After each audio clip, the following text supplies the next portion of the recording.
ಓಂ ಆತ್ಮ ವಾ ಅರೆ ದ್ರಷ್ಟವ್ಯ ಶ್ರೋತವ್ಯೋ ಮಂತವ್ಯೋ ನಿಧಿಧ್ಯಾಸಿತವ್ಯ ಏತಸ್ಮಿನ್ ಖಲು ಅಕ್ಷರೆ ಗಾರ್ಗಿ ಆಕಾಶಃ ಓತಶ್ಚ ಪ್ರೋತಶ್ಚ ಪ್ರಾಣೋ ವೈ ಜ್ಯೇಷ್ಠಶ್ಚ ಶ್ರೇಷ್ಠಶ್ಚ ಪರೋಕ್ಷಪ್ರಿಯಾ ಇವ ಹಿ ದೇವಾಃ ಪ್ರತ್ಯಕ್ಷದ್ವಿಷಃ. ಶ್ರೀ ಗುರುಭ್ಯೋ ನಮಃ. ಭಾಗವತದ 2ನೇ ಸ್ಕಂದದಲ್ಲಿ 1ನೇ ಅಧ್ಯಾಯದಲ್ಲಿ ಬಂದಿರುವಂತೆ ಧ್ಯಾನದ ಪ್ರಕಾರವನ್ನು ನಾವಿವತ್ತು ನೋಡಿದ್ದೀವಿ. ಸಾಧಕನಾದವನು ಧ್ಯಾನ ಮಾಡಬೇಕು, ಅದರಲ್ಲಿಯೂ ಮರಣಕಾಲ ಸಮೀಪಿಸಿದಾಗ ಆತ ಧ್ಯಾನ ಮಾಡಬೇಕು ಅಂತ ವಿವರ ಬಂದಿದೆ. ಇಲ್ಲಿ ಈ ಬ್ರಹ್ಮಾಂಡದ ಧ್ಯಾನ ಮಾಡಬೇಕು ಅಂತ ವರ್ಣನೆ ಮಾಡಿದರು. ಈ ಧ್ಯಾನ ಮಾಡಬೇಕು ಅಂತನ್ನುವುದು ಕರ್ತವ್ಯ. ಆತ್ಮಾವ ಅರೆ ದ್ರಷ್ಟವ್ಯ, ಭಗವಂತನ ಸಾಕ್ಷಾತ್ಕಾರ ಮಾಡಬೇಕು, ಸಾಕ್ಷಾತ್ಕಾರ ಮಾಡಿಕೊಳ್ಳಬೇಕು. ಸಾಕ್ಷಾತ್ಕಾರಕ್ಕಾಗಿ ಶ್ರವಣ, ಶ್ರವಣದ ನಂತರ ಮನನ, ಮನನದ ನಂತರ ಧ್ಯಾನ, ಧ್ಯಾನದ ನಂತರ ಈ ಒಂದು ಸಾಕ್ಷಾತ್ಕಾರ ಸಾಧ್ಯ ಆಗ್ತದೆ ಅಂತ ಅದರ ಒಟ್ಟಾರೆ ಎಲ್ಲ ವಿಷಯ ಬಂದಿದೆ. ಅಂತಕಾಲೇತು ಪುರುಷೇ ಆಗತೆ ಗತ ಸಾಧ್ವಸಃ. ಅಂತಕಾಲ ಬಂದಾಗ ಸಾಧಕ ಏನೇನು ಮಾಡಬೇಕು ಅನ್ನೋದನ್ನು ಶುಕಾಚಾರ್ಯರು ವರ್ಣನೆ ಮಾಡಿದ್ದಾರೆ. ಧಾರಣ ಮಾಡಬೇಕು, ಮತ್ತು ಎಂಥ ಧಾರಣ ಮಾಡಬೇಕು ಅಂತ ಪರೀಕ್ಷಿತ ಪ್ರಶ್ನೆ ಮಾಡಿದಾಗ ಅದಕ್ಕೆ ಸ್ಥೂಲೇ ಭಗವತೋ ರೂಪೇ ಮನಸ್ಸಂಧಾರೆಯೇ ಧಿಯ, ಬ್ರಹ್ಮಾಂಡಗಳಿಗೆ ಎಲ್ಲ ಕಡೆಯೂ ವ್ಯಾಪ್ತವಾಗಿರುವಂಥ ಭಗವಂತನ ಒಂದು ರೂಪವನ್ನು ಚಿಂತಿಸಬೇಕು ಅಂತ ಹೀಗೊಂದು ವಿಷಯ ಬಂದಿದೆ. ಮುಂದೆ 24ನೇ ಶ್ಲೋಕದಲ್ಲಿ ವಿಶೇಷಸ್ತಸ್ಯ ದೇಹೋಯಂ, ಭಗವಂತನಿಗೆ ಈ ಬ್ರಹ್ಮಾಂಡ ಅನ್ನೋದೊಂದು ದೇಹ, ಇಷ್ಟೆಲ್ಲ ಬಂತು. ಇದನ್ನು ವ್ಯಾಖ್ಯಾನ ಮಾಡುವಾಗ ಸ್ಥೂಲೇ ಭಗವತೋ ರೂಪೆ ಅಂತ ಏನು ಬಂದಿದೆಯಲ್ಲ, ಇದನ್ನು ಹೇಳುವಾಗ ಅನೇಕ ಜನ ಹಿರಿಯರು ವಿದ್ವಾಂಸರು ನಮ್ಮೆದುರಿಗೆ ಯಾವುದೇ ಒಂದು ಸ್ಥೂಲ ರೂಪ ಇದ್ದರೂ ಕೂಡ, ಒಂದು ಪರ್ವತ, ಮತ್ತೊಂದು ಆಕಾಶ ಇತ್ಯಾದಿ ಯಾವುದೇ ಸ್ಥೂಲ ರೂಪ ಇದ್ದರೂ ಕೂಡ ಅಲ್ಲಿಯೇ ಭಗವಂತನನ್ನು ಧ್ಯಾನಿಸಬೇಕು, ಹೀಗೇನೂ ಕೂಡ ಅಭಿಪ್ರಾಯ ಪಡ್ತಾರೆ. ಇನ್ನು ಅಂತಕಾಲ ಸಮೀಪಿಸಿಲ್ಲಿ ಬಿಡಲಿ, ಪ್ರತಿಯೊಬ್ಬ ಸಾಧಕನೂ ಕೂಡ ಬ್ರಹ್ಮಾಂಡದ ಒಳಗೆ ಭಗವಂತನ ರೂಪವನ್ನು ಚಿಂತಿಸಬೇಕು, ನಿತ್ಯವೂ ಧ್ಯಾನಿಸಬೇಕು. ಬ್ರಹ್ಮಾಂಡದೊಳಗಾಗದೆ ಹೋದರೆ ಆ ಬ್ರಹ್ಮಾಂಡದ ಒಂದು ಸಣ್ಣ ರೂಪ ಈ ಒಂದು ಪಿಂಡಾಂಡ, ಈ ನಮ್ಮ ದೇಹದೊಳಗಾದರೂ ಈ ರೂಪವನ್ನು ಚಿಂತಿಸಬೇಕು, ವಿಶ್ವರೂಪವನ್ನು ಚಿಂತಿಸಬೇಕು. ದಿವಸಕ್ಕೆ 2 ಬಾರಿ 3 ಬಾರಿ ಹೀಗೆ ಅನೇಕ ಬಾರಿ ಚಿಂತಿಸಬೇಕು ಅಂತ ಅನೇಕ ಜನ ಹಿರಿಯ ವಿದ್ವಾಂಸರು ಎಲ್ಲ ಹೇಳಿದ್ದು ಕಂಡು ಬರ್ತದೆ. ಇದ್ರ ಬಗ್ಗೆ ಒಂದಿಷ್ಟು ಅಭಿಪ್ರಾಯಗಳನ್ನು ಹೇಳಬೇಕು ಅಂತ ಬಯಸಿದ್ದೇನೆ. ಯಾರೂ ಅದನ್ನು ಅದ್ರ ಚಿಂತನೆ ಮಾಡಬೇಕು ಅಂತ ಹೇಳಿದ್ದನ್ನು ತಪ್ಪು ಅಂತ ಹೇಳುವುದು ನನ್ನ ಉದ್ದೇಶ ಅಲ್ಲ. ಅನಾದಿಯೋಗ್ಯತಾ ಭೇದ ಪುಂಸಾಂ ದರ್ಶನ ಸಾಧನಂ ನಾನೈವ. ಜೀವ ಅನಾದಿ, ಅವನ ಯೋಗ್ಯತೆಯೂ ಅನಾದಿ. ಆ ಅನಾದಿಯಾದ ಯೋಗ್ಯತಾ ಅಂತನ್ನುವುದು ಭಿನ್ನ ಭಿನ್ನವಾಗಿರುವುದರಿಂದ ಪುಂಸಾಂ ದರ್ಶನ ಸಾಧನಂ ನಾನೈವ. ಪ್ರತಿಯೊಬ್ಬ ಸಾಧಕನಿಗೂ ಕೂಡ ಅವನ ಸಾಕ್ಷಾತ್ಕಾರಕ್ಕೆ ಸಾಧನವಾದ ಮಾರ್ಗ ಭಿನ್ನ ಭಿನ್ನವಾಗಿಯೇ ಇರ್ತದೆ. ಆದ್ದರಿಂದ ಇನ್ನೊಬ್ಬರು ಅದರ ಬಗ್ಗೆ ಹೀಗೆ ನೀವು ಮಾಡುವುದು ತಪ್ಪಾಗ್ತದೆ ಅಂತ ಹೇಳಬೇಕಾದ್ರೆ ಬಹಳ ಅನುಭವ ಬೇಕಾಗ್ತದೆ, ಬಹಳ ಜ್ಞಾನ ಬೇಕಾಗ್ತದೆ. ನಾವೇನು ಮಾಡಬೇಕು ಅನ್ನೋದು ನಾವು ತೀರ್ಮಾನ ಮಾಡಬಹುದು. ಆದರೆ ಪ್ರತಿಯೊಬ್ಬರೂ ಹೀಗೆ ಮಾಡಬೇಕು, ಬ್ರಹ್ಮಾಂಡದ ರೂಪವನ್ನು ಚಿಂತಿಸಬೇಕು ಅಂತ ಹೇಳುವುದೇನಿದೆ, ಮತ್ತು ಪ್ರತಿನಿತ್ಯವೂ ಕೂಡ ಅನೇಕ ಬಾರಿ ಅದನ್ನು ಚಿಂತಿಸಬೇಕು ಅಂತ ಹೇಳುವುದು, ಬ್ರಹ್ಮಾಂಡದೊಳಗಾಗದೆ ಹೋದರೆ ಪಿಂಡಾಂಡದೊಳಗಾದರೂ ಅದನ್ನು ಚಿಂತಿಸಬೇಕು ಅಂತ ಹೇಳುವುದು ಪ್ರಾಯೋಗಿಕ ಆಗೋದಿಲ್ಲ. ಮತ್ತು ಧ್ಯಾನ ಮಾಡಲಿಕ್ಕೆ ಬೇಕಾದಂಥ ಎಲ್ಲ ಥರದ ಅರ್ಹತೆಯನ್ನು ನಾವು ಸಂಪಾದನೆ ಮಾಡಿದ್ದೀವಾ ಅನ್ನುವಂಥ ಒಂದು ಪ್ರಶ್ನವೂ ಬರ್ತದೆ. ಅದಕ್ಕಾಗಿ ಈ ಕೆಲವು ವಿಷಯಗಳನ್ನು ಕೆಲವರು ಜಿಜ್ಞಾಸೆ ಮಾಡಿದ್ದಕ್ಕಾಗಿ ಹೇಳ್ತಿದ್ದೇನೆ. ಈಗ ಧ್ಯಾನ ಮಾಡಬೇಕು ಅಂತನ್ನುವುದು ವಿವಾದಾತೀತ. ಆತ್ಮಾವ ಅರೆ ದ್ರಷ್ಟವ್ಯ ಶ್ರೋತವ್ಯ ಮಂತವ್ಯ ನಿಧಿಧ್ಯಾಸಿತವ್ಯ. ಧ್ಯಾನ ಅಂತೂ ಮಾಡಲೇಬೇಕು. ಯಾವ ಥರದ ಧ್ಯಾನ ಮಾಡಬೇಕು, ಯಾವ ರೂಪವನ್ನು ಧ್ಯಾನ ಮಾಡಬೇಕು, ಅದು ಆಯಾ ಕಾಲ, ಆಯಾ ದೇಶ, ಆಯಾ ವ್ಯಕ್ತಿ, ದೇಶ ಅಲ್ಲದೆ ಹೋದರೂ ಕಾಲ ಮತ್ತು ವ್ಯಕ್ತಿಯನ್ನು ಹೊಂದಿಕೊಂಡು ಅದೆಲ್ಲವೂ ಭಿನ್ನ ಭಿನ್ನವಾಗಿರ್ತದೆ. ಪರೀಕ್ಷಿತನಿಗೆ ಒಂದು ಮಾರ್ಗ ಬೇರೆನೇ ಇರ್ತದೆ. ಪರೀಕ್ಷಿತನಷ್ಟು ದೊಡ್ಡ ಸಾಧಕರಲ್ಲದೆ ಹೋದರೂ ಕೂಡ ಅಂತ್ಯಕಾಲವನ್ನು ಸಮೀಪಿಸಿದಂಥ ನಮ್ಮಂಥ ಸಾಧಕರಿಗೂ ಬೇರೆ ಇರ್ತದೆ. ಅಂತ್ಯಕಾಲವನ್ನು ಸಮೀಪಿಸದೆ ಹೋದರೂ ಕೂಡ ಬ್ರಹ್ಮಾಂಡದೊಳಗೆ ಪಿಂಡಾಂಡದೊಳಗೆ ಭಗವಂತನ ಧ್ಯಾನ ಮಾಡಬಹುದು. ಅಂತ್ಯಕಾಲವನ್ನು ಸಮೀಪಿಸಿದವರೂ ಕೂಡ ಬ್ರಹ್ಮಾಂಡದೊಳಗೆ ಪಿಂಡಾಂಡದೊಳಗೆ ಭಗವಂತನನ್ನು ಧ್ಯಾನಿಸುವುದರ ಬದಲಾಗಿ ಬೇರೆ ಧ್ಯಾನವನ್ನು ಮಾಡಬಹುದು. ಅಂತೂ ಧ್ಯಾನವನ್ನಂತೂ ಸಾಧಕ ಅವನಿಗೆ ಬುದ್ಧಿ ತಿಳಿದಾಗಿಂದಲೂ ಮಾಡಲೇಬೇಕು. ಅವನಿಗೆ ಯಾವಾಗ ಇನಿಷಿಯೇಷನ್ ಪ್ರಾರಂಭ ಆಗ್ತದೆ, ಇನಿಷಿಯೇಷನ್ ಅಂದರೆ ಉಪನಯನ ಅಂತ ನಾನು ಹೇಳೋದು, ಇನಿಷಿಯೇಷನ್ ಪ್ರಾರಂಭ ಆಗ್ತದೆ, ಆವಾಗಿಂದಲೂ ಅವನ ಧ್ಯಾನ ಪ್ರಾರಂಭ ಕಂಡೇ ಇದೆ. ಗಾಯತ್ರಿ ಮಂತ್ರವನ್ನು ಹೇಳ್ತಾನೆ. ಗಾಯತ್ರಿ ಮಂತ್ರವನ್ನು ಹೇಳುವಾಗ ಧ್ಯೇಯ ಸದಾ ಸವಿತ್ರ ಮಂಡಲ ಮಧ್ಯವರ್ತಿ ಅಂತ ಗಾಯತ್ರಿ ಆ ಶ್ಲೋಕವನ್ನು, ಧ್ಯಾನ ಶ್ಲೋಕವನ್ನು ಅವನಿಗೆ ಬಾಯ್ಪಾಠ ಮಾಡಿಸ್ತಾರೆ. ಅದರಿಂದ ಅವನು ಧ್ಯಾನ ಮಾಡಬೇಕು. ಇದು ನಮ್ಗೆ ಗೊತ್ತಿದೆ. ಇಲ್ಲಿ ಧ್ಯಾನ ಮಾಡುವುದು ಅನ್ನೋದೇನಿದೆ, ಇದೊಂದು ನಮ್ಮ ಆನ್ಹಿಕದ ಭಾಗವಾಗಿ ನಾವು ಮಾಡುವಂಥ ಧ್ಯಾನ. ಮುಂದೆ ನಾರಾಯಣ ಅಷ್ಟಾಕ್ಷರ ಮಂತ್ರ, ಅದರಲ್ಲೂ ಧ್ಯಾನ ಶ್ಲೋಕ ಇದೆ. ಕೃಷ್ಣ ಮಂತ್ರ ಇದೆ. ಕೃಷ್ಣ ಮಂತ್ರವನ್ನು ಸ್ತ್ರೀಯರು ಮಾಡ್ತಾರೆ, ಪುರುಷರು ಮಾಡ್ತಾರೆ, ಅವ್ರದ್ದೇ ಆದ ವಿಧಾನದಲ್ಲಿ ಮಾಡ್ತಾರೆ. ಅದೆಲ್ಲದಕ್ಕೂ ಕೂಡ ಧ್ಯಾನ ಇದ್ದೇ ಇದೆ. ಇದು ನಮ್ಮ ಆನ್ಹಿಕದ ಭಾಗವಾಗಿರುವಂಥ ಕಡ್ಡಾಯವಾಗಿರುವಂಥ ಒಂದು ಧ್ಯಾನ. ಇದನ್ನು ಬೇಸಿಕ್ ಧ್ಯಾನ ಅಂತ ಅನ್ಬೋದು ನಾವು. ಬೇಸಿಕ್ ಕರ್ತವ್ಯ, ನಿತ್ಯ ಕರ್ತವ್ಯಗಳು ಹೇಗೋ ಹಾಗೆ ನಿತ್ಯ ಧ್ಯಾನ ಇದು ಅಂತ ನಾವು ಇದನ್ನು ಅನ್ಬಹುದು. ಇಷ್ಟನ್ನು ಹೊರತುಪಡಿಸಿದರೆ ಬೇರೆ ದೊಡ್ಡ ಧ್ಯಾನದಲ್ಲಿ ನಾವು ಇವತ್ತು ತೊಡಗಬೇಕಾಗಿಲ್ಲ. ತೊಡಗುವುದು ಬಿಡುವುದು ಅವ್ರಿಗೆ ಬಿಟ್ಟದ್ದು. ಬ್ರಹ್ಮಾಂಡದ ಧ್ಯಾನ, ಪಿಂಡಾಂಡದ ಧ್ಯಾನ, ತುಂಬ ಸಂಕೀರ್ಣವಾದಂಥ ವಿಷಯಗಳನ್ನು ಒಳಗೊಂಡಂಥ ಧ್ಯಾನ, ಅದು ನಾವು ಮಾಡಬೇಕಾಗೇ ಇಲ್ಲ ಅಂತನ್ನೋದನ್ನು ಹೇಳೋದು ನನ್ನ ಉದ್ದೇಶ ಅಷ್ಟೆ. ಶಾಸ್ತ್ರ ಏನು ಹೇಳಿದೆ? ಯಥಾಶಕ್ತಿ ಕಿಲಾನ್ ವೇದಾನ್ ವಿಜ್ಞಾಯೋಪಾಸನಂ ಭವೇತ್. ಇದು ಅನುವ್ಯಾಖ್ಯಾನದ ಒಂದು ವಿವರ. ಯಥಾಶಕ್ತಿ ನೀವು ನಿಮಗೆ ಶಕ್ತಿ ಇದ್ದಷ್ಟು ಎಲ್ಲ ಶಾಸ್ತ್ರಗಳನ್ನು ಓದಬೇಕು. ಅದಾದಮೇಲೆ ಧ್ಯಾನ ಮಾಡಬೇಕು. ಉಪಾಸನಂ ಭವೇತ್ ಅಂತ ಅಲ್ಲಿರೋದು. ಉಪಾಸನ ಮಾಡೋದಕ್ಕಿಂತ ಮುಂಚೆ ಮನನ ಆಗಬೇಕು. ಯಥಾಶಕ್ತಿ ಅಖಿಲ ಶಾಸ್ತ್ರಗಳನ್ನು ಓದುತ್ತಾ, ಮನನಪೂರ್ವಕವಾಗಿ ಓದುತ್ತಾ ಆಮೇಲೆ ಉಪಾಸನೆ ಮಾಡಬೇಕು ಅಂತ. ಇಲ್ಲಿ ಹೇಳ್ತಿರುವ ಉಪಾಸನೆ ಏನಿದೆ, ಇದು ನಮ್ಮ ಬೇಸಿಕ್ ಉಪಾಸನೆಯೂ ಹೌದು, ಒಂದು ಯಾವುದಾದ್ರು ನೈಮಿತ್ತಿಕ ದೃಷ್ಟಿಯಿಂದ ನಾವು ಮಾಡುವಂಥ ಉಪಾಸನೆಯೂ ಹೌದು. ಒಬ್ಬ ಸಾಧಕನಿಗೆ ಅವನು ಉಪನಯನ ಆದ ಕೂಡಲೇ ಗಾಯತ್ರಿ ಮಂತ್ರದ ಜಪದ ಉಪದೇಶ ಆಗಿರ್ತದೆ. ಆ ಸಂದರ್ಭದಲ್ಲಿ ಅವನಿಗೆ ಧ್ಯಾನ ಮಾಡಲಿಕ್ಕೆ ಆಗ್ತದೋ ಇಲ್ಲೋ ಅದೆಲ್ಲ ವಿಷಯ ಬೇರೆ. ಅಂತೂ ಮಾಡಬೇಕು ಅಂತನ್ನುವುದು ವಿಹಿತ. ಶಾಸ್ತ್ರಗಳನ್ನು ನಾವು ಹೆಚ್ಚೆಚ್ಚು ಓದಿದಷ್ಟು, ಹೆಚ್ಚೆಚ್ಚು ಮನನ ಮಾಡಿದಷ್ಟು ನಮ್ಮ ಬೇಸಿಕ್ ಧ್ಯಾನ ಅನ್ಸ್ಕೊಂಡಿರುವಂತಹ ಗಾಯತ್ರಿ ರೂಪ, ಕೃಷ್ಣ ರೂಪದ ಧ್ಯಾನ ಅವು ಹೆಚ್ಚು ತೇಜಸ್ವಿ ಆಗ್ತವೆ. ಹಾಗೆ ಯಾವುದಾದ್ರು ಒಂದು ವಿಶಿಷ್ಟ ನಿಮಿತ್ತವನ್ನು ಇಟ್ಕೊಂಡು ನಾವೇನು ಬ್ರಹ್ಮಾಂಡದೊಳಗೆ ಅಥವಾ ಪಿಂಡಾಂಡದೊಳಗೆ ಭಗವಂತನ ಧ್ಯಾನಿಸಬೇಕು ಅಂತ ಕೂತಿರ್ತೀವಿ, ಅವುಗಳೆಲ್ಲದ ಧ್ಯಾನವೂ ಕೂಡ ತೇಜಸ್ವಿ ಆಗ್ತದೆ. ಯಥಾಶಕ್ತಿ ಅಖಿಲಾನ್ ವೇದಾನ್ ಅಂತ ಬಂದಿದೆಯಲ್ಲ ಅನುವ್ಯಾಖ್ಯಾನದಲ್ಲಿ. ಹಾಗೆ ಬ್ರಹ್ಮಸೂತ್ರ ಭಾಷ್ಯದಲ್ಲಿ ಶೃಣುಯಾದ್ ಯಾವದಜ್ಞಾನಂ ಮತಿರಿ ಯಾವದಯುಕ್ತತ ಧ್ಯಾನಂತ ಯಾವದೀಕ್ಷಾ ಸ್ಯಾತ್ ಅಂತಲೂ ಒಂದು ಮಾತು ಬಂದಿದೆ. ಎಲ್ಲಿವರೆಗೆ ಅಜ್ಞಾನ ಇದೆಯೋ ಅಲ್ಲಿಯವರೆಗೂ ಮನುಷ್ಯ ಶ್ರವಣ ಮಾಡ್ತಾ ಇರಬೇಕು. ಶ್ರವಣ ಮಾಡಿದ್ರ ಬಗ್ಗೆ ಇನ್ನೂ ಕೆಲವು ಅನುಮಾನಗಳು, ಸಂದೇಹಗಳು ಇದ್ದಂತೆ ಇನ್ನೂ ಇದ್ದರೆ ಅವು ಇರುವ ತನಕವೂ, ಅವು ಹೋಗುವ ತನಕವೂ ನಾವು ಮನನ ಮಾಡ್ತಾನೆ ಇರಬೇಕು.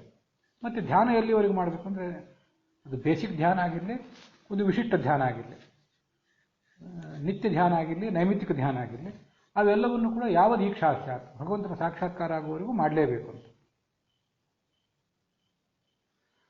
ಸೋಪಾಸನಾಚ ದ್ವಿವಿಧ ಶಾಸ್ತ್ರಾಭ್ಯಾಸ ಸ್ವರೂಪಿಣಿ ಧ್ಯಾನ ರೂಪ ಪರಾಚೈವ ಅಂತ ಇದನ್ನು ಕೂಡ ಅನುವ್ಯಾಖ್ಯಾನದಲ್ಲಿ ಹೇಳೋದು. ಅದಕ್ಕೆ ಉಪಾಸನ, ಸಾಧಕನಿಗಿರುವಂಥ ಉಪಾಸನೆ ಅಂದರೆ ಎರಡು ಥರ. ಒಂದು ಶಾಸ್ತ್ರಾಭ್ಯಾಸ ರೂಪವಾದ ಉಪಾಸನೆ, ಇನ್ನೊಂದು ಧ್ಯಾನ ರೂಪವಾದ ಉಪಾಸನೆ. ಆ ಧ್ಯಾನ ಅಂದರೆ ಅದು ಒಂದು ಯಾವುದಾದ್ರೂ ನಿಮಿತ್ತವನ್ನು ಇಟ್ಕೊಂಡು ಬ್ರಹ್ಮಾಂಡ, ಪಿಂಡಾಂಡ ಇತ್ಯಾದಿಗಳಲ್ಲಿ ಭಗವಂತನನ್ನು ಉಪಾಸನೆ ಮಾಡುವುದು ಒಂದು. ಅಥವಾ ನಿತ್ಯ ಧ್ಯಾನ ಅಂದರೆ ಗಾಯತ್ರಿ, ಕೃಷ್ಣ ಮೊದಲಾದ ರೂಪಗಳ ಧ್ಯಾನ. ಇಲ್ಲಿ ಎಷ್ಟು ಸಾಧ್ಯವೋ ನಮಗಿರುವ ಅಜ್ಞಾನ ಇನ್ನೂ ಇದೆ ಅಂತ ನಮಗೆ ಅನ್ನಿಸಿದಾಗೆಲ್ಲ ನಾವು ಶ್ರವಣವನ್ನು ಮಾಡ್ತಾನೇ ಇರಬೇಕು. ಶ್ರವಣದ ಪ್ರಮಾಣ ಕಡಿಮೆ, ಮನದ ಪ್ರಮಾಣ ಕಡಿಮೆ ಆಯಿತು ಅಂದರೆ ನಮ್ಮ ಧ್ಯಾನ ಹೆಚ್ಚು ಸಫಲ ಆಗೋದಿಲ್ಲ. ಅದು ನಮ್ಮ ದೊಡ್ಡ ಸಮಸ್ಯೆ. ನಾವೇನಾದರೂ ಶ್ರವಣ ಮಾಡುವುದನ್ನು ನಿಲ್ಲಿಸಿದ್ದೀವಿ ಅಂದರೆ, ನಾನು ಹಾಸ್ಯಕ್ಕಾಗಿ ಅನೇಕ ಸರಿ ಅದನ್ನು ಹೇಳೋದಿದೆ, ನಮಗೇನೂ ಇನ್ನು ಅಜ್ಞಾನ ಇಲ್ಲ, ತಿಳಿಬೇಕಾದ್ನೆಲ್ಲ ತಿಳಿದಿದ್ದೀವಿ ಅಂತ ಅರ್ಥ. ಅಥವಾ ತಿಳಿಬೇಕಾದ್ನೆಲ್ಲ ತಿಳಿದಿದ್ದೀವಿ, ತಿಳಿಯಬೇಕಾದ್ದು ಇನ್ನೂ ಅನೇಕ ಇದೆ ಅನ್ನೋ ಎಚ್ಚರ ನಮಗಿಲ್ಲ ಅಂತ ಅರ್ಥ. ಅಜ್ಞಾನ ಅಂತೂ ಇದ್ದೇ ಇರ್ತದೆ. ಅದಕ್ಕಾಗಿ ಶ್ರವಣ ಮಾಡ್ತಾನೇ ಇರಬೇಕು, ಮುಂದೆ ಮನನ ಮಾಡ್ತಾನೇ ಇರಬೇಕು. ವಿಶೇಷತಃ ಕಲಿಕಾಲದಲ್ಲಿ ಕಾಲ ಕರ್ಮ ತಮೋವೃದ್ಧಂ, ಅರ್ಜುನನಂಥವನಿಗೆ ಕಲಿಕಾಲದ ಪ್ರಭಾವದಿಂದಾಗಿ, ತಮೋಗುಣದ ಪ್ರಭಾವದಿಂದಾಗಿ ಕೃಷ್ಣನಂಥ ಪರತತ್ವ ಪರದೇವತೆಯೇ ಉಪದೇಶ ಮಾಡಿದ ಭಗವದ್ಗೀತೆ ಮರ್ಥ ಹೋಯಿತು. ಇದು ಸ್ಥಿತಿ. ಸಾಕ್ಷಾತ್ಕಾರ ಹೊಂದಿದಂಥ ಈಗಾಗಲೇ ಜಾತಾಪರೋಕ್ಷಿಯಾದ ಅರ್ಜುನನ ಸ್ಥಿತಿ ಅದು. ಹಾಗಿರುವಾಗ ನಮಗೆ ಸಂಸಾರದಲ್ಲಿ ಅನೇಕ ಏಳು ಬೀಳುಗಳನ್ನ ಅನುಭವಿಸ್ತೀವಲ್ಲ, ಹಾಗೆಲ್ಲ ನಮಗೇ ಅನೇಕ ಬಾರಿ ಅನಿಸಿಬಿಡ್ತದೆ ಕೆಲವೊಮ್ಮೆ. ಇನ್ನು ಕೆಲವು ಬಾರಿ ಮತ್ತಾರು ಏನಾದರೂ ಇಂಥದ್ದೆಲ್ಲ ಇಷ್ಟೆಲ್ಲ ಸಾಧನೆ ಮಾಡಿದ್ರಿ, ಇಷ್ಟೆಲ್ಲ ಧ್ಯಾನ ಮಾಡಿದ್ರಿ, ನಿಮಗೇನು ಉಪಯೋಗ ಆಯಿತು ಅಂತೇನೋ ಒಂದು ಮಾತಾಡ್ತಾರೆ. ಇಂಥ ಎಲ್ಲ ಮಾತುಗಳು ಕೇಳಿ ಬಂದಾಗ ಆವಾಗ ತುಂಬ ವಿಚಲತೆಗೆ ಒಳಗಾಗಿಬಿಡ್ತಾನೆ ಸಾಧಕ. ಅದು ಆತನ ಸಮಸ್ಯೆ.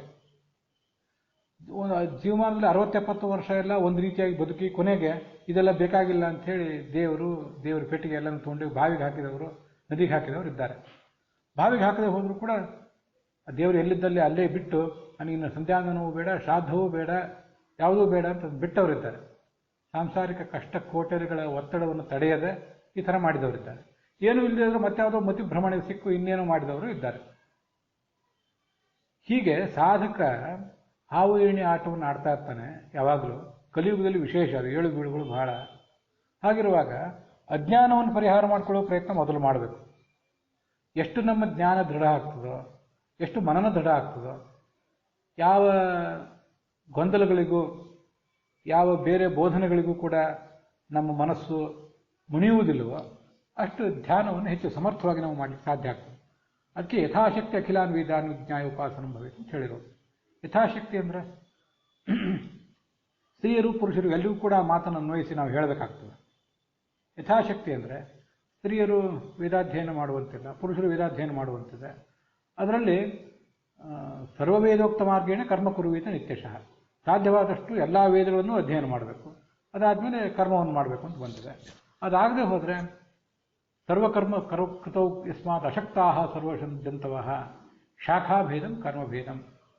ಎಲ್ಲ ಶಾಸ್ತ್ರಗಳನ್ನು ಅಧ್ಯಯನ ಮಾಡುವುದಾಗದೆ ಹೋದರೆ ಕೊನೆ ಪಕ್ಷ ನಮ್ಮ ಶಾಖೆಯನ್ನಾದರೂ ಅರ್ಥ ಸಮೇತವಾಗಿ ಅಧ್ಯಯನ ಮಾಡಬೇಕು, ಉಪಾಂಗಗಳ ಸಮೇತ ಅಧ್ಯಯನ ಮಾಡಬೇಕು.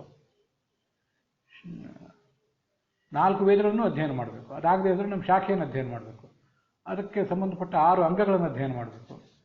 ಮತ್ತು ಇತಿಹಾಸ ಪುರಾಣಗಳನ್ನು ಅಧ್ಯಯನ ಮಾಡಬೇಕಾಗ್ತದೆ. ಮಹಾಭಾರತ ಮತ್ತು ಪಂಚರಾತ್ರ, ಮೂಲ ರಾಮಾಯಣದಂಥವು ಯಾವುದು ಉಪಲಬ್ಧವೇ ಅದನ್ನು ಅಧ್ಯಯನ ಮಾಡಬೇಕಾಗ್ತದೆ. ಭಾಗವತ ಮೊದಲಾದ ಪುರಾಣಗಳನ್ನು ಅಧ್ಯಯನ ಮಾಡಬೇಕಾಗ್ತದೆ. ಇಷ್ಟೆಲ್ಲ ಜವಾಬ್ದಾರಿ ಇದೆ ಸಾಧಕನಿಗೆ. ಅವನ ಅಜ್ಞಾನವನ್ನು ಒಳಗೆ ಹಾಗೇ ಇಟ್ಕೊಂಡು ಅದರ ಒಂದು ಬುನಾದಿ, ಅದು ಫೌಂಡೇಶನ್ ಬಲವಿಲ್ಲದೆ ಮೇಲೆ ಧ್ಯಾನದ ಸೌಧ ಕಟ್ತಾ ಹೋದರೆ ಆ ಧ್ಯಾನ ಯಾವಾಗ ಕುಸಿತದೋ ಹೇಳಲಿಕ್ಕೆ ಬರೋದಿಲ್ಲ. ಅದಕ್ಕಾಗಿ ಬಹಳ ಎಚ್ಚರಿಕೆಯಿಂದಿರಬೇಕು. ಈಗ ನಮಗೆ ನಮ್ಮಂಥವರಿಗೆ ಗಾಯತ್ರಿ, ಕೃಷ್ಣ, ನಾರಾಯಣ ಮೊದಲಾದ ಮಂತ್ರಗಳನ್ನು ಜಪ ಮಾಡ್ತೇವೆ. ಆ ಸಂದರ್ಭದಲ್ಲಿ ಒಂದಿಷ್ಟೇನು ಭಗವಂತನ ರೂಪವನ್ನು ಚಿಂತನೆ ಮಾಡ್ತೇವೆ. ಅದನ್ನೇ ಸ್ವಲ್ಪ ಮುಂದುವರಿಸ್ಕೊಂಡು ಹೋಗುವುದು ಒಳ್ಳೆಯದು. ಇದರ ಜೊತೆಗೆ ವಿಷ್ಣು ಸಹಸ್ರನಾಮ ಇತ್ಯಾದಿಗಳನ್ನು ಪಾರಾಯಣ ಮಾಡುವ ಸಂದರ್ಭ ಎಲ್ಲ ಇದ್ದಾಗ ಅದನ್ನು ಕೂಡ ಧ್ಯಾನಕ್ಕಾಗಿ ಉಪಯೋಗ ಮಾಡ್ಕೋಬಹುದು. ಸ್ಮರಣೋಪಾಸನಂ ಚೈವ ಧ್ಯಾನಾತ್ಮಕ ವಿದ್ಯುತ್ವಿಧ ಸ್ಮರಣಂ ಸರ್ವದಾ ಯೋಗ್ಯಂ ಧ್ಯಾನೋಪಾಸನಂ ಆಸನೆ ಅಂತ ಇನ್ನೊಂದು ಬ್ರಹ್ಮಸೂತ್ರ ಭಾಷೆಯಲ್ಲಿ ಬಂದಿರುವಂಥ ಮಾತು. ಈ ಉಪಾಸನೆಯು ಕೂಡ ಸ್ಮರಣೋಪಾಸನೆ ಮತ್ತು ಧ್ಯಾನೋಪಾಸನೆ ಅಂತ 2 ಥರ ಇದೆ. ಇದು ಕೂಡ ಭಗವಂತನ ಉಪಾಸನೆಯೇ. ಸ್ಮರಣೋಪಾಸನ ಅಂತ ಅನ್ನೋದೇನಿದೆ, ಸ್ಮರಣಂ ಸರ್ವದಾ ಯೋಗ್ಯಂ. ನಾವೇನೋ ಕೆಲಸ ಮಾಡ್ತಿದ್ದಾಗ, ಮನೆ ಕೆಲಸ ಮಾಡ್ತಿದ್ದಾಗ, ಎಲ್ಲೋ ಹೋಗ್ತಿದ್ದಾಗ, ಬರ್ತಿದ್ದಾಗ ಎಲ್ಲ ಸಂದರ್ಭದಲ್ಲೂ ಕೂಡ ಸ್ಮರಣೋಪಾಸನವನ್ನು ಮಾಡಲಿಕ್ಕೆ ಸಾಧ್ಯ ಇದೆ. ಭಗವಂತನನ್ನ ಮನಸ್ಸಿನಲ್ಲಿ ಚಿಂತನೆ ಮಾಡ್ತಾನೆ ನಾವು ನಮ್ಮ ಕೆಲಸಗಳನ್ನು, ಲೌಕಿಕ ಕೆಲಸಗಳನ್ನು ಕೂಡ ಮಾಡಲಿಕ್ಕೆ ಸಾಧ್ಯ ಇದೆ. ಆಮೇಲೆ ಧ್ಯಾನೋಪಾಸನ ಅನ್ನೋದೇನಿದೆ, ಒಂದು ಕಡೆ ಕೂತ್ಕೊಂಡು ನಿರ್ದಿಷ್ಟವಾದ ಆಸನದಲ್ಲಿ ಕೂತ್ಕೊಂಡೇ ಮಾಡಬೇಕಾಗ್ತದೆ. ಗಾಯತ್ರಿ, ಕೃಷ್ಣ ಷಡಕ್ಷರ, ಅಷ್ಟಾಕ್ಷರ ಮೊದಲಾದ ಮಂತ್ರಗಳನ್ನು ನಾನು ಓಡಾಡ್ತಾ ಏನೋ ಕೆಲಸ ಮಾಡ್ತಾ ಜಪ ಮಾಡ್ತೀನಿ, ಧ್ಯಾನ ಮಾಡ್ತೀನಿ ಅಂತ ಹೇಳುವುದು ಸರಿಯಲ್ಲ. ಒಂದು ಕಡೆ ಕೂತ್ಕೋಬೇಕಾಗ್ತದೆ. ಆಸೀನ ಸಂಭವಾತ್ ಮೊದಲಾದ ಸೂತ್ರಗಳಲ್ಲಿ ಸ್ವಯಂ ವೇದವ್ಯಾಸರೇ ಅದನ್ನೆಲ್ಲ ಪ್ರತಿಪಾದನೆ ಮಾಡಿದ್ದಾರೆ. ಶೃಣ್ವನ್ ಗಣನ್ ಸಂಸ್ಮರೆಯಂಶ ಚಿಂತೆಯನ್ ನಾಮಾನಿ ರೂಪಾಣಿ ಚ ಮಂಗಲಾನಿತೆ ಕ್ರಿಯಾಸು ಯಸ್ತಚ್ಚರಣಾರವಿಂದಯೋ ಆವಿಷ್ಟಚಿತ್ತೋ ನ ಭವಾಯ ಕಲ್ಪತೆ ಅಂತ ಭಾಗವತದಲ್ಲಿ ಬಂದಿರುವಂಥ ಒಂದು ಮಾತು. ಕ್ರಿಯಾಸು, ಲೌಕಿಕ ಕ್ರಿಯೆಗಳನ್ನು ಮಾಡ್ತಾ ಇದ್ದೀರಿ, ಲೌಕಿಕ ಕ್ರಿಯೆಗಳ ನಡುವೆನೇ ಶೃಣ್ವನ್ ಭಗವಂತನ ಕುರಿತು ಶ್ರವಣ ಮಾಡ್ತಾ, ಗೃಣನ್ ಕೀರ್ತನೆ ಮಾಡ್ತಾ, ಸಂಸ್ಮರೆಯನ್ ಅದನ್ನು ಚಿಂತನೆ ಮಾಡ್ತಾ, ನಾಮಾನಿ ರೂಪಾನಿ ಚ ಮಂಗಲಾಂತೆ ಭಗವಂತನ ದಿವ್ಯ ನಾಮಗಳನ್ನು ಅವನ ರೂಪಗಳನ್ನು ಆ ಸಂದರ್ಭದಲ್ಲೇ ಚಿಂತನೆ ಮಾಡ್ತಾ ಮುಂದುವರಿಬೇಕು ಸಾಧಕ. ನ ಭವಾಯ ಕಲ್ಪಿತೆ. ಹಾಗೆ ಮಾಡ್ತಾ ಇದ್ರೆ ಅವನು ಯಾವತ್ತೂ ಕೂಡ ಪತನಕ್ಕೊಳಗಾಗೋದಿಲ್ಲ. ಸ್ಮರಣೋಪಾಸನವನ್ನು ಯಾವಾಗಲೂ ಮಾಡ್ತಾ ಇರಬೇಕು. ಏನೆಲ್ಲ ಲೌಕಿಕ ಕ್ರಿಯೆಗಳನ್ನು ಮಾಡುವಾಗಲೂ ಕೂಡ ಸ್ಮರಣೋಪಾಸನವನ್ನು ಮಾಡಬೇಕು. ಸ್ಮರ್ತವ್ಯ ಸತತಂ ವಿಷ್ಣು ವಿಸ್ಮರ್ತವ್ಯೋ ಜಾತುಚಿತ. ಭಗವಂತನನ್ನು ಯಾವತ್ತೂ ಮರೆಯಬಾರದು. ವಿಸ್ಮರ್ತವ್ಯೋ ನಜಾತುಚಿತ. ಯಾವತ್ತೂ ಸ್ಮರಿಸ್ತಾ ಇರಬೇಕು ಅವನನ್ನು. ಮತ್ತು ಸ್ಮರಣೋಪಾಸನೆ ಅನ್ನೋದು ಯಾವತ್ತೂ ನಡೀತಾ ಇರಬೇಕು. ಅದು ಬಹಳ ಸುಲಭ ಸಾಧಕನಿಗೆ. ಉಳಿದೆಲ್ಲ ವಿಧಿ ನಿಷೇಧಗಳು, ಏನು ಮಡಿ ಮಾಡಬೇಕು, ಏನು ಮೈಲಿಗೆ ಮಾಡಬೇಕು ಅನ್ನೋದೆಲ್ಲವೂ ಕೂಡ ಇದಕ್ಕೆ ಅಧೀನ. ಸ್ಮರಣೋಪಾಸನವನ್ನು ತಪ್ಪಿಸಬಾರದು. ಧ್ಯಾನೋಪಾಸನವನ್ನು ಸಂಧ್ಯಾ ವಂದನೆ ಮೊದಲಾದಗಳನ್ನು ಮಾಡಲಿಕ್ಕೆ ಕೂತಾಗ, ಪೂಜೆ ಮಾಡಲಿಕ್ಕೆ ಕೂತಾಗ ನಿರ್ದಿಷ್ಟ ಮಂತ್ರಗಳನ್ನು ಹೇಳ್ತಾ, ಮಂತ್ರದ ಧ್ಯಾನ ಶ್ಲೋಕವನ್ನು ಹೇಳ್ತಾ ಮಾಡಬೇಕಾದ್ದು ಧ್ಯಾನ ಶ್ಲೋಕ. ಸ್ಮರಣೋಪಾಸನ ಅಂತಂದು ತುಂಬ ಬೇಸಿಕ್ ಆಗುತ್ತೆ. ಅದರ ಮೇಲೆ ನಮ್ಮ ಆನ್ನಿಕದ ಭಾಗವಾಗಿ ಬೇಸಿಕ್ ಆಗಿರುವಂಥದ್ದು ಈ ಧ್ಯಾನೋಪಾಸನೆ, ಗಾಯತ್ರಿ, ಕೃಷ್ಣ ಅಷ್ಟಾಕ್ಷರ ಮೊದಲಾದವು. ಇದಾದ ಮೇಲೆ ತುಂಬ ವಿಶಿಷ್ಟವಾದ ಉಪಾಸನೆ ಅಂದರೆ ಬ್ರಹ್ಮಾಂಡದಲ್ಲಿ ಭಗವಂತನ ಉಪಾಸನೆ, ಪಿಂಡಾಂಡದಲ್ಲಿ ಭಗವಂತನ ಉಪಾಸನೆ. ಅದಲ್ಲದೆ ಹೋದ್ರೂ ಸ್ಥೂಲೇ ಭಗವತ ರೂಪೆ.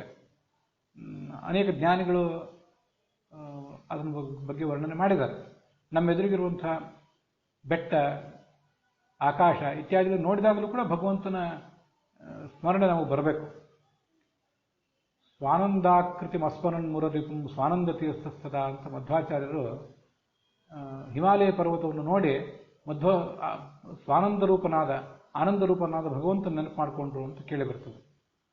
ಪಾದೋಪಾಂತ ನಮನ್ ಮಹಾಮುನಿ ಗಡಂ ಹೇಮ ಪ್ರದೀಪ್ತಾಂಬರಂ ಅಂತ ಆ ವಿಶಾಲವಾದ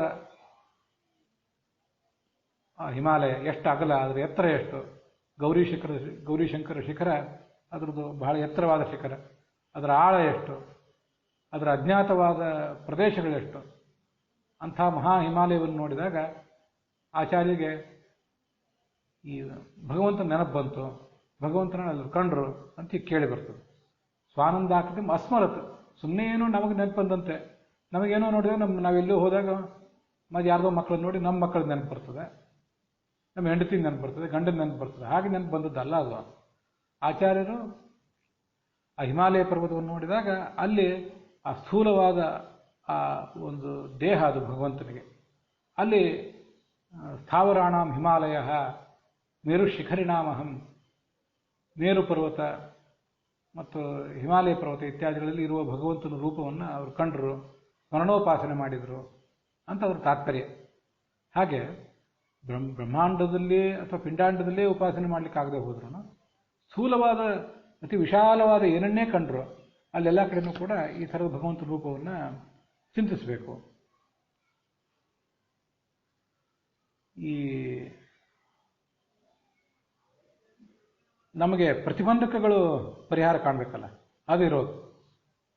ಈ ನಾವೀಗಾಗಲೇ ಅದನ್ನು ಮತ್ವ ಶ್ರುತ್ವ ತಥಾ ಧ್ಯಾತ್ವ ಅಂತನ್ನುವಲ್ಲಿ ವಿಜಯಧ್ವಜರು ಹೇಳಿರುವಂಥ ಸಂಗತಿಗಳನ್ನು ನೋಡಿದ್ದೇವೆ. ಪೃಥಗ್ಹಿ ಅಪ್ರತಿಬಂಧ ಫಲಂ ಅಂತ ಆಚಾರ್ಯರು ಅದನ್ನು ತೋರಿಸಿಕೊಟ್ಟಿದ್ದಾರೆ.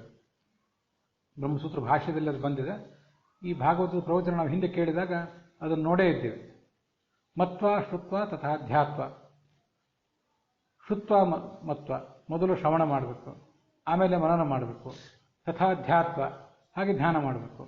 ತತಜ್ಞಾನ ವಿಪರ್ಯಯವು, ಭಗವಂತನ ಕುರಿತಾಗಿ ಜ್ಞಾನದ ಕೊರತೆ, ತಪ್ಪು ತಿಳುವಳಿಕೆ ಇತ್ಯಾದಿಗಳನ್ನು ಪರಿಹಾರ ಮಾಡಿಕೊಳ್ಬೇಕು.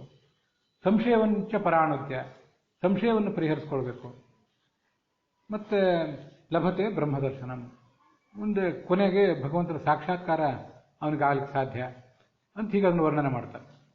ಅಲ್ಲಿ ಆಚಾರ್ಯರು ಮತ್ತು ಉಳಿದ ಟಿಪ್ಪಣಿಕಾರರು ಎಲ್ಲರೂ ಕೂಡ ಅದನ್ನು ಸ್ಪಷ್ಟಪಡಿಸಿದ್ದಾರೆ. ನಾವೇನು ಧ್ಯಾನ ಮಾಡಲಿಕ್ಕೆ ಅಂತ ಹೊರಡ್ತೀವಿ, ನಮಗೆ ಈ ಅಜ್ಞಾನಗಳು, ತಪ್ಪು ಜ್ಞಾನದ ಕೊರತೆ, ತಪ್ಪು ತಿಳುವಳಿಕೆ, ಸಂಶಯ ಇವೆಲ್ಲ ನಮ್ಮನ್ನು ಬಾಧಿಸ್ತವಂತೆ. ಅವು ಇರುವ ತನಕವೂ ದೃಢವಾದ ಧ್ಯಾನವೇ ಸಾಧ್ಯ ಆಗೋದಿಲ್ಲ. ಆದ್ದರಿಂದ ಧ್ಯಾನ ಮೇಲೆ ಮಾಡ್ತಿದ್ದೇವೆ ಅಂತ ಹೊರಟಿರ್ತೇವೆ, ಆದರೆ ಆ ಧ್ಯಾನದ ಸೌಧ ಬಹಳ ಬಲಿಷ್ಠ ಆಗೋದಿಲ್ಲ. ಧ್ಯಾನದ ಸೌಧ ಹೆಚ್ಚು ಬಲಿಷ್ಠ ಆಗಬೇಕಾದ್ರೆ ತೇಜಸ್ವಿನಾವಧೀತಮಸ್ತು, ನಾವು ಮಾಡಿದ ಅಧ್ಯಯನ, ನಾವು ಮಾಡುವ ಶ್ರವಣ ಮನನ ಅವೆಲ್ಲವೂ ಕೂಡ ಸಾರ್ಥಕ ಆಗಬೇಕು ಅಂತಿದ್ರೆ ಆವಾಗ ಸಾಧಕನಾದವನು ದೃಢವಾದ ಜ್ಞಾನವನ್ನು ಸಂಪಾದನೆ ಮಾಡಬೇಕು. ಅದಿಲ್ಲದೆ ಹೋದರೆ ಈ ಥರದ್ದು ತೊಂದರೆಗಳಾಗಿಬಿಡ್ತವೆ. ನಮ್ಮ ಧ್ಯಾನಕ್ಕೆ ಅವೆಲ್ಲ ಪ್ರತಿಬಂಧಕ ಆಗ್ತವೆ.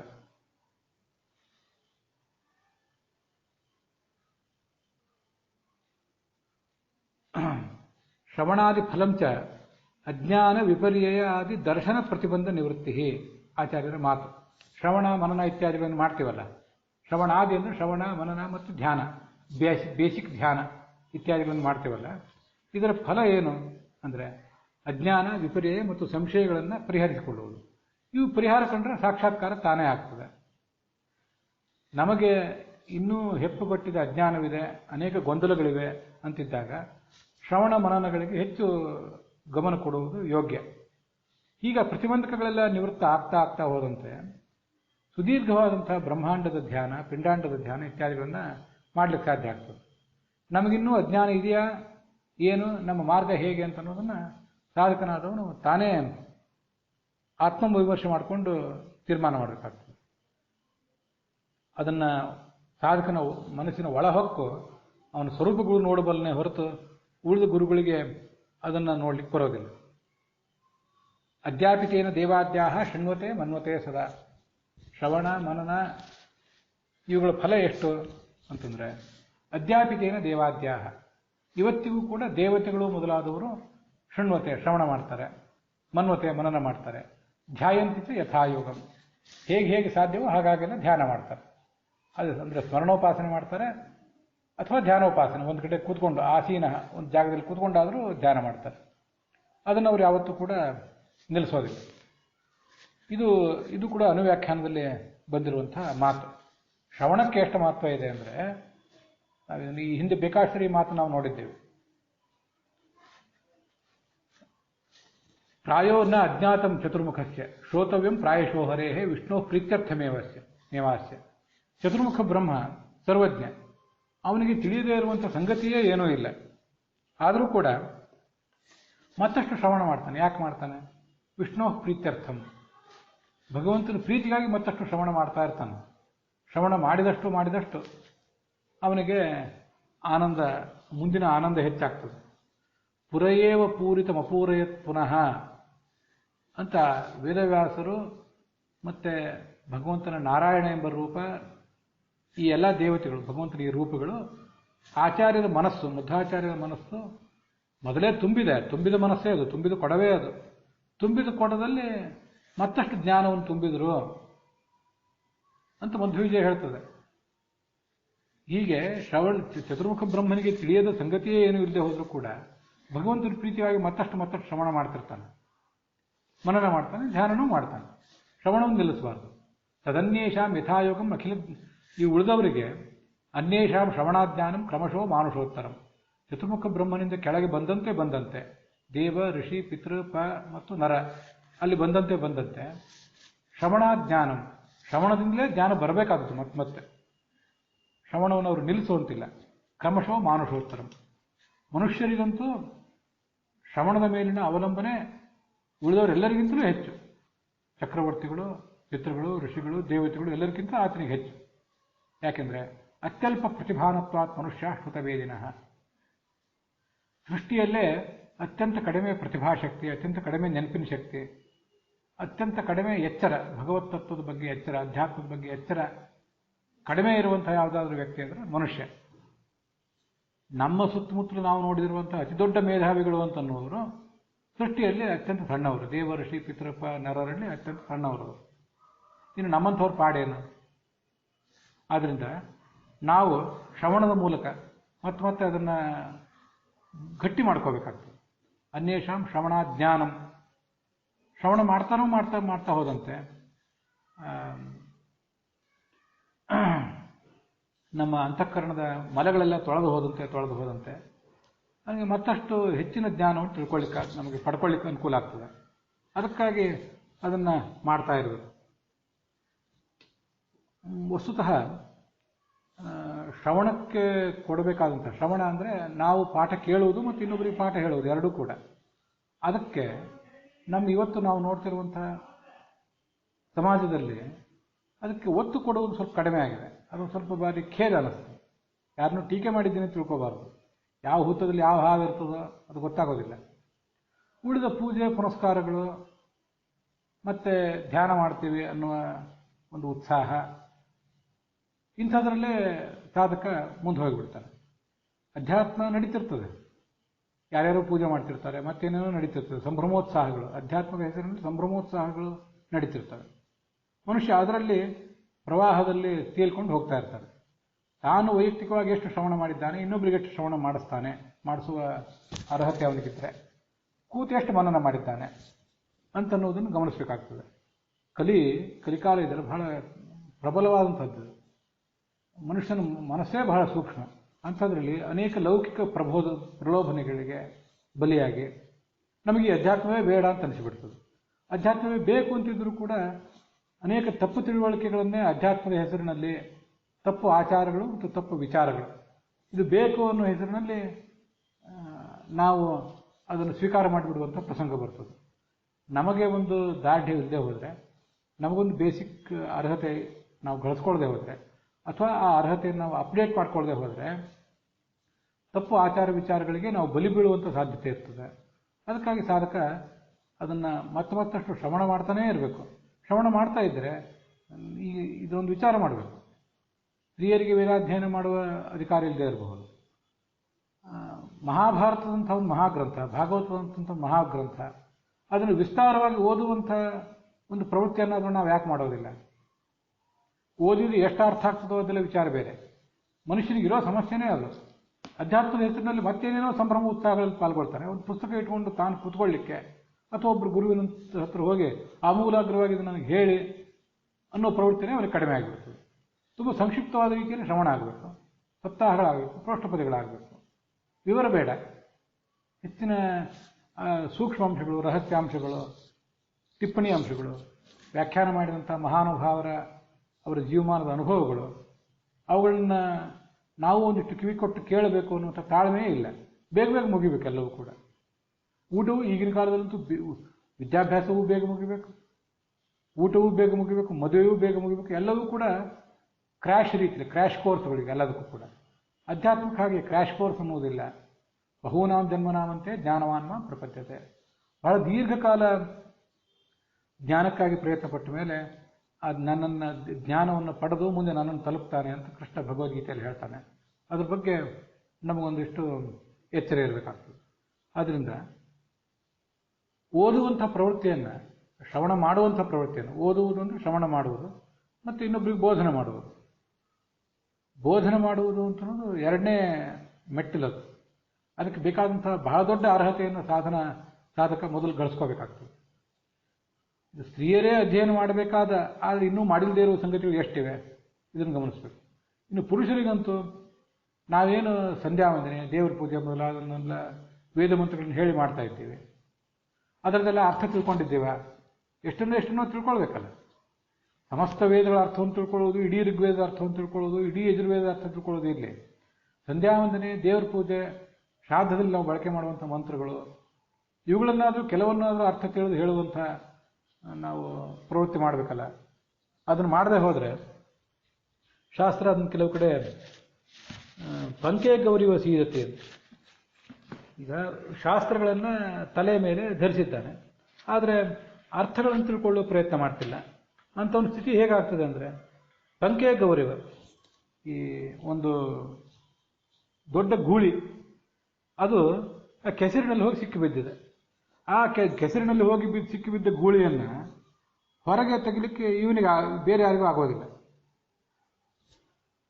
ದೊಡ್ಡ ಮೊದಲೇ ಬೃಹದಾಕಾರದ ಗೂಳಿ, ಅದಕ್ಕೆ ತಾನು ಕೆಸರಿನಲ್ಲಿ ಸಿಕ್ಕಿ ಬಿದ್ದಿರೋದ್ರಿಂದ ಮೇಲೆ ಬರಲಿಕ್ಕಾಗ್ತಿಲ್ಲ. ಬಾಯಾರಿಕೆ ಆಗಿದೆ, ಚೆನ್ನಾಗಿ ನೀರು ಕುಡಿಯೋಣ ಅಂದರೆ ಸ್ವಚ್ಛವಾದ ನೀರಲ್ಲ, ಕೆಸರು. ಆ ಕೆಸರಿನಿಂದ ನೀರನ್ನು ಬೇರ್ಪಡಿಸಿ ಕುಡಿಲಿಕ್ಕೆ ತನಗೆ ಶಕ್ತಿ ಇಲ್ಲ. ಅದನ್ನು ಅಂಥ ದೊಡ್ಡ ಬೃಹದಾಕಾರದ ಗೂಳಿಯನ್ನು ಬೇರೆಯವ್ರಿಗೆ ಎತ್ತೋದು ಹೇಗೆ? ಕೆಸರಿನಲ್ಲಿ ಬಿದ್ದ ಗೂಳಿಯನ್ನು ಎತ್ತುವುದು ಏನು ಸಾಮಾನ್ಯದ ಕೆಲಸವೇ? ಜ್ಞಾತವ್ಯ ಸರ್ವ ವೇದಾರ್ಥ ವೇದಾನಾಂ ಕರ್ಮಸಿದ್ಧಯೇ ಪಾಠ ಮಾತ್ರ ಅವಸಾನಸ್ತು ಕೇವಲ ಅರ್ಥರಹಿತವಾದ ಪಾಠಗಳನ್ನು ಮಾಡುವವನು ಪಂಕೆ ಗೌರಿಯು ಸೀರಿದೆ, ಕೆಸರಿನಲ್ಲಿ ಬಿದ್ದ ಗೂಳಿಯಂತೆ ಕಷ್ಟಪಡ್ತಾನೆ, ಕೆಸರಿನಲ್ಲಿ ಬಿದ್ದ ಆನೆಯಂತೆ ಕಷ್ಟಪಡ್ತಾನೆ ಅಂತ ಪರಾಶರರು ಮೊದಲಾದವರ ಮಾತುಗಳಿಗೆ ಕೇಳಿ ಬರ್ತವೆ. ಹೀಗೆ ಅವೆಲ್ಲವನ್ನು ಅರ್ಥ ತಿಳ್ಕೊಂಡು ಮಾಡಿದರೆ ಆ ಅರ್ಥದಲ್ಲಿ ಎಂಥ ಅದ್ಭುತವಾದಂಥ ವಾಕ್ಯಗಳಲ್ಲಿ ಎಂಥ ಒಂದು ಅದ್ಭುತವಾದ ಸಂದೇಶ ಇದೆ. ಒಂದು ವಾಕ್ಯ ಕೇಳಿದರೆ ಸಾಕು ಮನುಷ್ಯನ ಜೀವನವೇ ದೊಡ್ಡ ತಿರುವನ್ನು ಪಡ್ಕೊಂಡು ಬಿಡ್ತದೆ. ಅಂಥ ಮಹತ್ವದ ಧರ್ಮಗಳನ್ನಲ್ಲಿ ವರ್ಣನೆ ಮಾಡಿದ್ದಾರೆ. ಹೀಗೆ ಆ ಅಧ್ಯಯನಕ್ಕೆ ಅಷ್ಟು ಮಹತ್ವ ಇದೆ. ಅನಧೀತ್ಯ ದ್ವಿಜ ವೇದ ಅನ್ಯತ್ರ ಕುರುತೆ ಶ್ರಮಂ. ಶಾಸ್ತ್ರಗಳನ್ನು ಅಧ್ಯಯನ ಮಾಡುವುದನ್ನು ಬಿಟ್ಟು ಬೇರೆ ಎಲ್ಲೋ ಶ್ರಮ ಮಾಡಿದರೆ ಜೀವನ್ನೇವ ಶೂದ್ರತ್ವ, ಅವನು ಬ್ರಾಹ್ಮಣ್ಯವೇ ಕಿತ್ಕೊಂಡು ಹೋಗ್ತದೆ, ಹಾಳಾಗಿ ಹೋಗ್ತದೆ. ಆಶು ಗಚ್ಚತಿ ಸಾನ್ವಯ, ಅವನ ವಂಶಕ್ಕೇನೆ ನಷ್ಟ ಬಂದುಬಿಡ್ತದೆ ಅಂತ. ಅದು ಮಹಾಭಾರತದಲ್ಲೇ ಬಂದಿರುವಂಥ ಒಂದು ಮಾತನ್ನು ಕೂಡ ಹಿಂದೆ ಹೇಳ್ತದೆ. ಕುಲಾನಿ ಅಕುಲತಾಂಬ್ಯಾಂತಿ ವೇದಸ್ಯ ಉತ್ಸಾಧನೆ ಅಂತ. ಕುಲಗಳು ಅಕುಲಗಳಾಗುವುದು ಯಾಕೆ? ಕುಲಗಳು ತಮ್ಮ ಮಹತ್ವವನ್ನು ಕಳ್ಕೊಂಡು ಕುಲಗೆಟ್ಟು ಹೋಗುವುದು ಯಾಕೆ ಅಂದರೆ ವೇದಸ್ಯ ಉತ್ಸಾಧನೆನ, ಶಾಸ್ತ್ರಾಧ್ಯಯನದ ಅನೂಚಾನವಾದಂಥ ಒಂದು ಪರಂಪರೆ ವಿಚ್ಛಿನ್ನ ಆದಾಗ ಕುಲಗಳು ಅಕುಲಗಳಾಗಿ ಹೋಗ್ತವೆ. ಕುಲ ಆಗಿ ಉಳಿಬೇಕಾದ್ರೆ ಅದಕ್ಕೆ ಶಾಸ್ತ್ರದ ಅಧ್ಯಯನ, ಶ್ರವಣ, ನಿರಂತರವಾದಂಥ ಶ್ರವಣ ಮನನ ಇವುಗಳು ಬೇಕಾಗ್ತವೆ. ಸ್ವಾಧ್ಯಾಯ ಪ್ರವಚನ, ಸ್ವಾಧ್ಯಾಯ ಪ್ರವಚನಾಭ್ಯಾಂ ನ ಪ್ರಮದಿತವ್ಯಂ ತದ್ಧಿ ತಪಃ. ಸಾಧಕ ಮಾಡಬೇಕಾದ್ರೆ ಅತಿ ದೊಡ್ಡ ತಪಸ್ಸು ಅಂದರೆ ಸ್ವಾಧ್ಯಾಯ, ತಾನು ಓದಬೇಕು, ಪ್ರವಚನ ಇನ್ನೊಬ್ಬರಿಗೆ ಹೇಳಬೇಕು ಸಾಧ್ಯ ಆದರೆ. ಇಷ್ಟು ಶಾಸ್ತ್ರಗಳನ್ನು ಅವನಿಗೆ ವರ್ಣನೆ ಮಾಡಿದ್ದಾರೆ. ಗೀತಾ ಪ್ರಸ್ಥಾನದಲ್ಲಂತೂ ವಿಪ್ರಾ ವೇದಾಶ್ಚ ಯಜ್ಞಾಶ್ಚ ಯಸ್ಮಾದೋತಾಃ ಪರಸ್ಪರಂ ವಿಹಿತಾ ವಿಷ್ಣುನಾಥೇನ ವಿಷ್ಣುರೋಮಿತ್ಯುದಾಹೃತಃ. ಓಂ ಅಂತಿದೆಯಲ್ಲ, ಅದೊಂದು ತ್ರಿಕೋನ. ಆ ತ್ರಿಕೋನದಲ್ಲಿ ವೇದಗಳು, ಬ್ರಾಹ್ಮಣರು ಮತ್ತು ಯಜ್ಞಗಳು, ಇನ್ನು ಈ ಮೂರಿವೆ. ಈ ಮೂರನ್ನು ಹೆಣೆದಿಟ್ಟಿದ್ದಾನಲ್ಲ ಭಗವಂತ. ಶಾಸ್ತ್ರಗಳನ್ನು, ಶಾಸ್ತ್ರಜ್ಞರಾದಂಥ ಸಾಧಕರನ್ನು, ಶಾಸ್ತ್ರವನ್ನು ತಿಳಿಯಬೇಕಾದ ಸಾಧಕರನ್ನು, ಮತ್ತು ಅದಕ್ಕನುಸಾರವಾಗಿ ಶಾಸ್ತ್ರಕ್ಕನುಸಾರವಾಗಿ ನಡೆಸುವ ಜೀವನವನ್ನು, ಈ ಮೂರನ್ನು ಹೆಣೆದಿಟ್ಟಿರುವುದರಿಂದ ಭಗವಂತನಿಗೆ ಓಂ ಅಂತ ಹೆಸರಂತೆ. ಶಾಸ್ತ್ರಾಧ್ಯಯನ ಇಲ್ಲದೆ ಹೋದರೆ ಜೀವನಕ್ಕೆ ಅರ್ಥ ಇಲ್ಲ. ಅಂಥ ಜೀವನ ನಡೆಸುವಂಥ ಸಾಧಕನಿಗೂ ಬೆಲೆ ಇಲ್ಲ. ಶಾಸ್ತ್ರಾಧ್ಯಯನ ಮಾಡಿದ್ದೀರಿ, ಅದಕ್ಕನುಸಾರವಾಗಿ ಜೀವನ ಮಾಡದೆ ಹೋದರೆ ಕಲಿತ ಶಾಸ್ತ್ರಕ್ಕೆ ಬೆಲೆ ಇಲ್ಲ. ಹೇಳ್ತಾನೆ ಶಾಸ್ತ್ರವನ್ನು, ಆದರೆ ಆಚಾರ ಮಾಡ್ತಿಲ್ಲ ಅಂತ ಸಾಧಕನಿಗೂ ಬೆಲೆ ಕಡಿಮೆ ಆಗಿಬಿಡ್ತದೆ. ಅಂತೂ ಈ ಮೂರರಲ್ಲಿ ಒಂದಿಲ್ಲದೆ ಹೋದರೂ ಓಂಕಾರಕ್ಕೆ ಕುತ್ತು. ಇದನ್ನು ನಾವು ಗಮನಿಸಬೇಕಾದದ್ದು. ಬ್ರಾಹ್ಮಣ ವೇದ ಬಾಂಧವ, ವೇದಗಳು ನಮಗೆ ಬಂಧುಗಳು ಅಂತ. ಬ್ರಾಹ್ಮಣವು ವೇದ ಚಕ್ಷು, ವೇದ ಅಂದರೆ ಆತನ ಶಾಸ್ತ್ರ ಅನ್ನೋದು ಆತನ ಕಣ್ಣದು. ಆ ಕಣ್ಣಿನ ಮೂಲಕ ಎಲ್ಲವನ್ನೂ ಸಾಧಕ ತಿಳ್ಕೊಳ್ಬೇಕು. ಅದನ್ನು ತಿಳ್ಕೊಂಡು ಮುಂದೆ ಆತ ಧ್ಯಾನ ಮಾಡುವಂಥ ಪ್ರವೃತ್ತಿಯನ್ನು ಮಾಡಬೇಕು.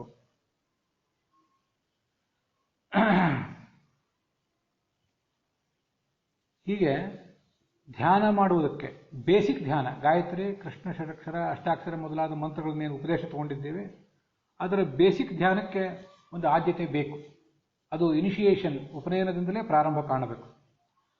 ಅದಾದ ಮೇಲೆ ಇನ್ನು ವಿಶಿಷ್ಟವಾದ ಧ್ಯಾನ, ಏನಾದರೂ ದೀರ್ಘಕಾಲದ ಧ್ಯಾನ ಮಾಡ್ತೀವಿ ಅನ್ನುವ ಒಂದು ಪ್ರವೃತ್ತಿಗೆ, ಅಂಥ ಒಂದು ಪ್ರಯತ್ನಕ್ಕೆ ಕಾಲಿಡುವುದಕ್ಕಿಂತ ಮುಂಚೆ ಎಷ್ಟು ಶ್ರವಣ ಮಾಡಿದ್ದೀವಿ, ಶ್ರವಣ ಮಾಡಿದ್ದೆಲ್ಲ ಮುಗಿದಿದೆಯೋ, ಶ್ರವಣ ಮಾಡಿದ್ದೆಲ್ಲವೂ ನಮಗೆ ಮನನಕ್ಕೆ ಬಂದು ದೃಢವಾಗಿದೆಯಾ ಅಂತ ಹೀಗೆ ನಮಗೆ ನಾವೇ ಒಂದು ಬಾರಿ ಪ್ರಶ್ನೆ ಮಾಡ್ಕೋಬೇಕು. ಆ ಥರದ ಪ್ರಶ್ನೆ ಮಾಡಿಕೊಂಡು ಸಾಧಕ ಮುಂದುವರಿಬೇಕಾಗ್ತದೆ. ಹೀಗೆ ಧ್ಯಾನದ ಕುರಿತಾಗಿ, ಶ್ರವಣ ಮನನ ಧ್ಯಾನದ ಕುರಿತಾಗಿ ಕೆಲವರು ಮಾಡಿದಂಥ ಜಿಜ್ಞಾಸೆಗಳಿಗೆ ಉತ್ತರ ಕೊಡೋ ಪ್ರಯತ್ನ ಮಾಡಿದ್ದೇನೆ. ಇಷ್ಟಾದರೂ ಕೂಡ ಸಾಧಕ ತಮ್ಮ ಮಾರ್ಗವನ್ನು ತಾವೇ ಕಂಡುಕೋಬೇಕು. ಆದರೆ ತಮಗೆ ತಾವು ವಂಚನೆ ಮಾಡ್ಕೋಬಾರ್ದು. ನನ್ನ ಶಕ್ತಿ ಏನು ಅಂತನ್ನೋದು ನನಗೆ ಗೊತ್ತಿಲ್ಲ, ನಾನು ಏನು ಶ್ರವಣ ಮಾಡಬೇಕು ಅಂತ ನನಗೆ ಗೊತ್ತಿಲ್ಲ, ನಾವು ಭಾಳ ಸಣ್ಣವನು ಅದರಿಂದ ಧ್ಯಾನವೇ ಮಾಡ್ತೀನಿ ಅಂತ ಅನ್ನಬಾರ್ದು. ಸಣ್ಣವನಾದ್ರಿಂದ ಮೊದಲು ಶ್ರವಣ ಮಾಡಲಿಕ್ಕೆ ತೊಡಗಬೇಕು. ಬಹಳ ದೊಡ್ಡವನಾದಂಥ ಚಿತ್ರಮುಖನೇ ಇನ್ನೂ ಶ್ರವಣದಲ್ಲಿ ತೊಡಗಿದ್ದಾನಲ್ಲ, ಸಣ್ಣವರಾದ್ರೆ ಮತ್ತೆ ನಾವ್ಯಾಕೆ ಶ್ರವಣವನ್ನು ಕಡೆಗಣಿಸಬೇಕು? ಸಣ್ಣವರಾದ್ರಿಂದ ಶ್ರವಣ ಮಾಡಬೇಕು. ಶ್ರವಣ ಮಾಡಲಿಕ್ಕೆ ಬೇಕಾದ ಸಂಗತಿಗಳೇ ಇವೆ, ಅದರಲ್ಲಿ ಸಾರಭೂತವಾದನ್ನು ಶ್ರವಣ ಮಾಡಬೇಕು ಅಂತ ಇದು ಶಾಸ್ತ್ರದಲ್ಲಿ ಬಂದದ್ದನ್ನು ನನ್ನ ಆಲೋಚನೆಗಳನ್ನು ನಿಮ್ಮ ಮುಂದೆ ಇಟ್ಟಿದ್ದೇನೆ. ಅದರ ಬಗ್ಗೆ ನೀವು ನಿಮ್ಮ ಮನನಗಳನ್ನು ಮಾಡಿ ನಿಮ್ಮ ಮಾರ್ಗವನ್ನು ಕಂಡುಕೊಳ್ಬೇಕು. ಕಂಡುಕೊಳ್ಳಿಕ್ಕೆ ನೀವೆಲ್ಲ ಸಮರ್ಥರೇ ಇದ್ದೀರಿ, ಬಹುಶ್ರುತರಿದ್ದೀರಿ, ಅನುಭವಿಗಳಿದ್ದೀರಿ. ಆದರೂ ಹೇಳಬೇಕಾದ್ದು ನಮ್ಮ ಕರ್ತವ್ಯ ಅಂತ ಕಾಣಿಸಿತು, ಅದರಿಂದ ಇದನ್ನು ಹೇಳಿದ್ದೇನೆ. ಅಲ್ಲಿಗೆ ಈ ಭಾಗ ಸಮಾಪ್ತವಾಗಿದೆ. ಹುಸಿಯ ನಾಡಿ ಹೊಟ್ಟೆ ಹೊರೆವ ವಿಷಯದಲ್ಲಿ ರಚಕನೆಂದು ಹುಸಿಗೆ ಹಾಕಿದರು ಎನ್ನ ಋಷಿಕೇಶನೇ, ಈಶನಿಂದ ಚರಣ ಭಜನೆ ಆಸೆಯಿಂದ ಮಾಡುವೆ, ದೋಷರಾಶಿ ನಾಶ ಮಾಡು ಶ್ರೀಶಕೇಶವ. ಶ್ರೀಕೃಷ್ಣಾರ್ಪಣ ವಸ್ತು.